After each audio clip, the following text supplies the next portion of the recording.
12월 27일 오늘 하나님의 말씀은 이사야 16장 말씀입니다. 6절로 8절 말씀.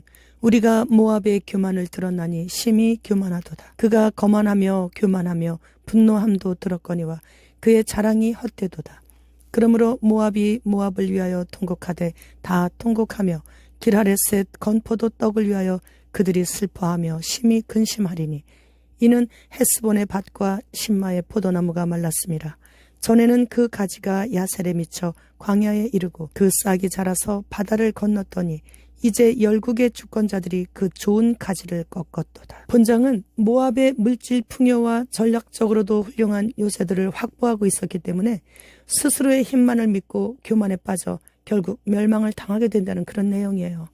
이사야 선지자는 이러한 모압 족속들에게 다윗 왕권에 복종하도록 지시함으로써 이방인까지 사랑하심을 보여주고 있죠.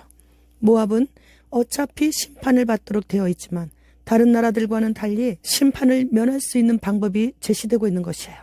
심판을 베푸시는 중에서도 하나님은 모압에게 자비를 베푸셔 그들이 심판을 피할 수 있는 방법을 이사야 선지자를 통해 알려주시고 계십니다. 이사야 선지자는 예루살렘이 아시리아의 공격에서 제외될 것을 모압에게 알려주면서 모압이 유다에 부속된 국가임을 유다가 입증해 준다면 아시리아는 모압을 치지 않을 것이기에 파멸을 면할 수 있다고 말해줬어요. 과거에 모압의 메사가 조공으로 새끼 양과 순양을 각기 10만 마리의 조공을 바쳐 화친했던 것처럼 아시리아 군대 앞에서 모압의 무력함을 깨닫고 유다를 통해 하나님께로 돌아가면 아시리아의 공격에서 피할 수 있다는 것을 말해줬지만 그들의 자만심과 자기 만족 때문에 이사야의 제안을 거부했습니다. 그러므로 인해 모압 또한 다른 민족들과 함께 하나님의 진노를 피할 길이 없게 되었죠. 하나님의 자연적인 재난인 가뭄으로 모압을 심판하시게 된 거예요. 모압의 대표적인 산업과 자랑이었던 포도 농사를 통해 풍요로운 삶을 누리고 있었는데 가뭄에 가장 타격을 받는 포도 농사가 극심한 가뭄 때문에 더 이상 지탱할 힘을 잃어버리고 말았습니다. 결국 하나님께서는 교만한 모압을 멸망시키시며 모든 부와 권세와 영광을 빼앗아 버리셨어요. 1절 말씀. 너희는 이 땅 통치자에게 어린 양들을 들이되 셀라에서부터 광야를 지나 딸 시온산으로 보낼지니라. 모압인들은 남쪽 국경에서 약 80km나 되는 에돔 땅의 셀라 요새까지 도망갔지만 곧 아시리아가 뒤쫓아와서 파멸시킬 것이기에 이사야 선지자는 예루살렘이 아시리아의 공격에서 제외될 테니 유다의 어린 양들을 조공으로 바치며 유다의 부속 국가라는 것을 아시리아에 증명을 하라고 권면하고 경고까지 했어요.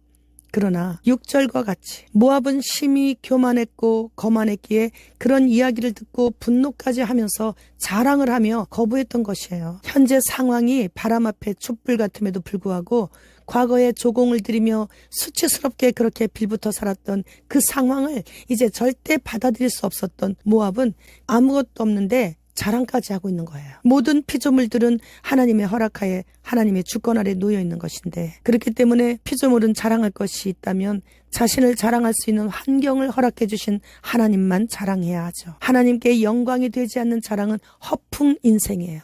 사람은 특히 허풍쟁이 소리를 듣지 않아야 하는 거예요. 7절 말씀처럼 모압은 모압 자신들인 모압을 위하여 통곡하는 일을 자초하게 된 거예요. 이러한 자가 바로 어리석은 자인 것이죠. 모압의 지도자들이 한치 앞을 보지 못해 잠시 후에 통곡할 일을 자초하고 그래서 모든 무지한 백성들을 다 잃어버리게 되는 거예요. 현재 백성들이 떨어지는 포탄 속에서 굶주림에 죽어가도 방패막이로 삼기 위해 피난도 가지 못하게 막고 있는 하마스의 지도자들로 인해 가자지구의 백성들의 그 고통은 처참할 정도로 말로 표현할 수 없을 정도입니다. 모압은 예전에 발람을 통해 이스라엘 백성들을 유혹하여 우상 숭배죄와 함께 성적인 죄를 동시에 짓게 함으로써 하나님의 진노로 이스라엘 백성 2만 4천 명이 죽임을 당하게 했던 죄까지 더했던 모압은 죄 중에 태어나 죄만 짓고 살던 죄악된 족속들이었습니다.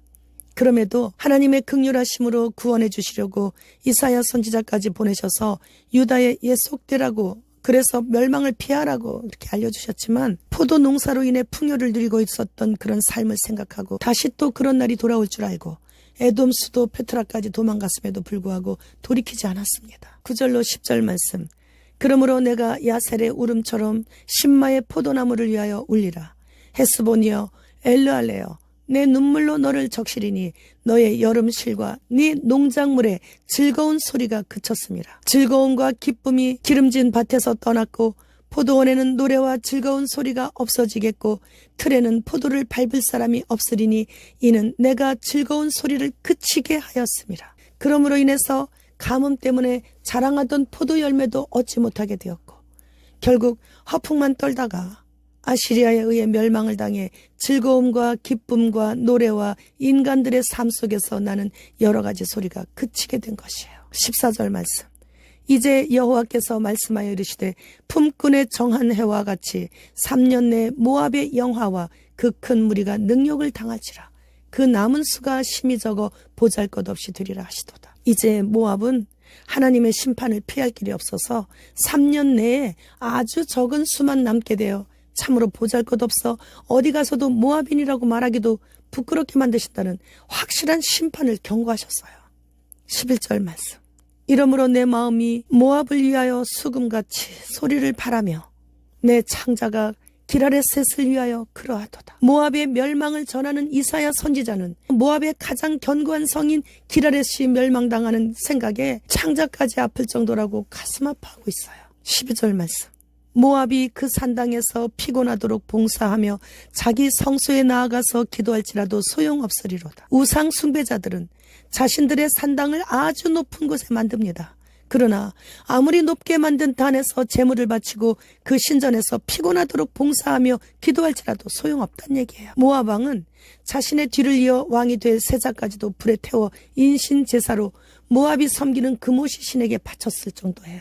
그래도 소용없어요. 성경에 기록된 모든 하나님의 말씀은 장차 이 땅에 임할 하나님의 심판을 경고하고 있는 거예요. 그러므로 재림 때 아무도 몰랐었다고, 난 못 들었었다고 핑계할 수 없게 되는 거죠. 따라서 하나님의 경고에 귀를 기울이며 순종의 삶을 사는 자는 두렵고 엄중하시고 무서우신 하나님 앞에 모세와 같이 엎드려 은혜와 용서를 구할 때 뜻을 돌이키시고 언제나 받아주시는 사랑의 하나님으로 인해 매 순간을 천국을 누리며 살 수 있게 되는 것이죠. 하나님께서 만드신 고기를 2023년 올해 5월 20일부터 먹지 못하게 되었다가 이제는 과일, 야채도 먹지 못하게 된 그런 시대에 우리가 지금 살고 있습니다. 평생 먹고 살다 갈 줄 알았던 당연한 소고기, 삼겹살, 치킨 등을 못 먹게 되다니 아무리 생각해도 지금도 꿈을 꾸고 있는 것 같아요. 그리고 인간이 만든 인공육을 먹으래요. 유전자 변형 식품인 GMO뿐만 아니라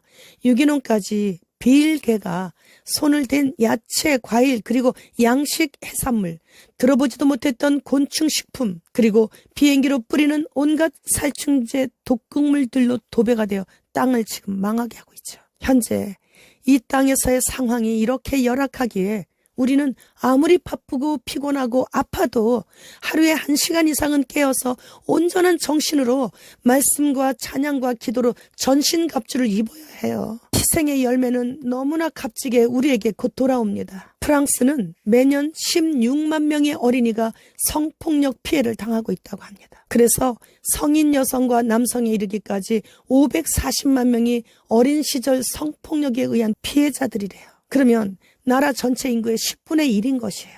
빌개는 공개적으로 인정했어요. 우리는 유전자 변형 유기체를 가져다가 어린이들의 팔에 주입 후 그 피를 우리들의 정맥에 쏘아 넣는다고. 주님 지금 오십니다. 주님 어서 오시옵소서. 마라나타.